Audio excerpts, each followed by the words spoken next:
This is Vi and Esso. Esso and Vi. We are the StarCraft 2. Here we've got a game between CowGoMoo as Terran and BOMP as Zerg. Now, I'm unfamiliar with BOMP, but CowGoMoo is one of the top StarCraft 2 players right now. I'd say number 1 or number 2 to Kim.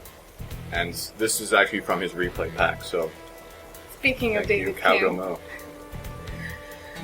in the chat. Yeah.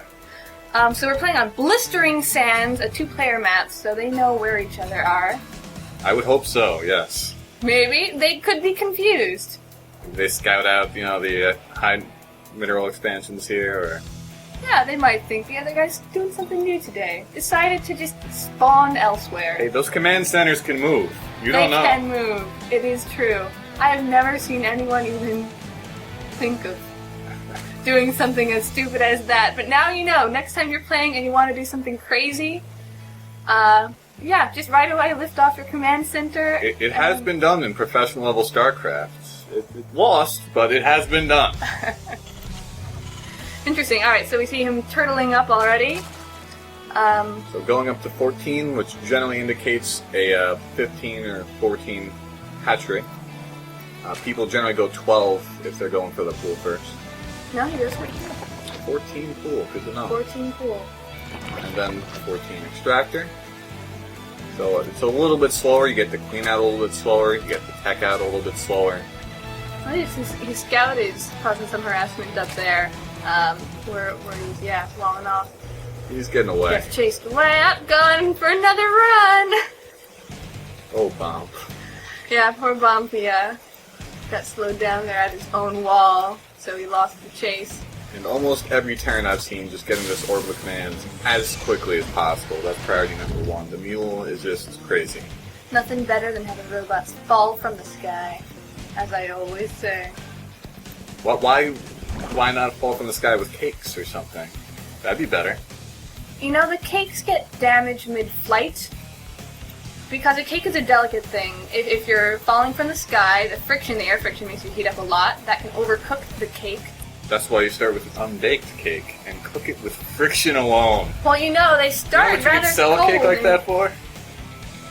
I actually have no idea whatsoever how much you could sell a cake like that for. I could sell it for at least $10. That's bare minimum. I think you could do false friction, if you just slung something around in the air fast enough, that would also get friction heat. Well, so how do you know it's you're like getting... moon rocks, You need a certificate of authenticity. Yeah, I'm worried about getting authentic friction cakes. Who isn't? Who isn't? SCV just got destroyed, but he saw what's going on in there. Yeah, CowGoMoo going in, looking to see if he's going for a quick layer, looking to see the number of extractors out there. He's seeing just one, he's seeing no expansion, he's seeing no layer. Nothing so he knows here. he needs to prevent some Zergling aggression. Although it looks like BOMP is just going heavy econ. Let's hope that CowGoMoo isn't thrown by this. And by the way, we kind of skipped over this offensive extractor here. Not often seen. Terran can often just go heavy Marine Marauder, or Hellion, which I've been seeing more and more these days. Terran Berserk. Offensive extractor. Maybe he wanted to use it. Maybe he was going to do some long distance mining off of that thing. That would be very long distance. Maybe they decided to get along, and he was going to build a base right next to it. Okay, these 2 Hellions going in. Spinecrawler not going to be in time, I don't think. These Hellions moving in, they're going to get some hits off first. They do not have the Infernal Pre-Igniter, so they're and only these doing things are 14 to great light. against drones. And those if you can get drones them. are winding themselves up for the chance to die. But they get chased off by the Zerglings. Zerglings with speed on creep are just... they don't even make sense. They're just words of light. True, but now they're off this creep, and he's got more Hellions now. So they're going to go back in, and I think they're going to take down a lot of drones if they can get in there. They can get There are in drones there. just sitting around. Oh, they're running. Yeah. This double Bump is spine trying call, hard these to- drones are just going to be running away. Oh, if those Hellions... oh, the Zerglings get the block. Thankfully, that would have been game over if they got a shot off on these. Alright, so get those guys mining again, BOMP. And Speedlings do pretty well against Hellions. Although pretty good micro here from CowGoMoo. Yeah. I would have expected to see it die by now. Taking those guys for a ride. Yeah, they're having fun. Look at that. How is this Very happening? nice. This is... Come on, Mr. Hellion. Do it. Oh, good attempt, good attempts. See, these two I'm just not excited by. Yeah, they're not doing the... Okay, I'm Not the taking a fun look dance. around the map. Still double pumping Hellions, pumping Marauders, getting another barracks up, command center, presumably going to natural. I don't think BOMP will be able to do too much against that. We're seeing a Spire going up, but BOMP is still only mining off 2 Extractor. Still a very good choice against Hellions and Marauders, neither of which can attack air.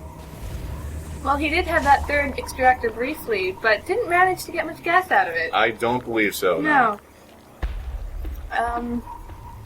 Larvae sitting around there. Here we go, we got some drones coming in. I'm assuming they're going to try to get an extra Extractor too. I've not seen Mutos be very effective with less than 3 or 4 Extractors. Oh, he's got one of the watchtowers, both of the watchtowers now. Another interesting thing about this map, where if you can just, let one little Zergling sit idle, you can see a large area of the map, know where the enemy's coming for you. Yeah, I mean, I think they're more useful on this map than most.